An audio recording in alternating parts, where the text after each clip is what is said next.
While most Mardi Gras balls were lively, with performers from their parades that day in attendance to entertain the guests, this particular party overflowed with a very different vibe.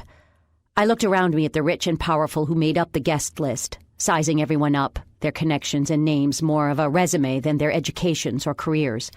And while everyone around me appeared relaxed due to the heavy flow of champagne, I was sure it was just a mask on top of their masks. They weren't calm. They were working.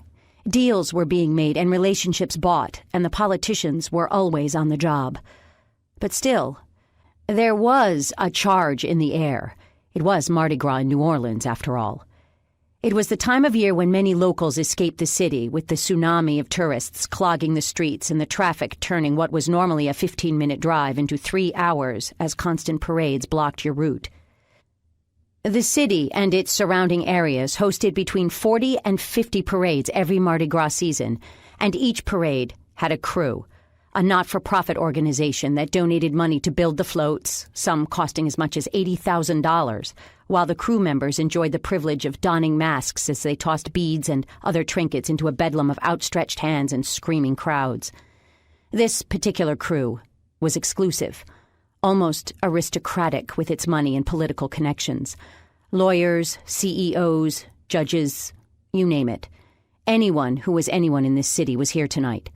Hence why my brother accepted an invitation. Jack knew that New Orleans society was like a candy-covered chocolate. You had to break through the shell to get to the good stuff. Deals and relationships weren't made at conference tables or offices. They were settled over glasses of Chivas at a cigar bar, or around 10 pounds of crawfish at a filthy seafood dive in the quarter, with calliope music from the Natchez steamboat drifting in through the open French doors.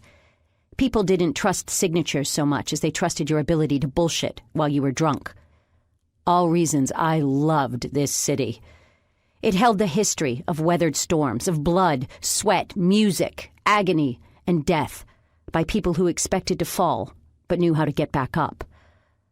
I offered the waiter a modest smile as I plucked another glass of champagne off his tray and turned back around, regarding the imitation Degas hanging before me.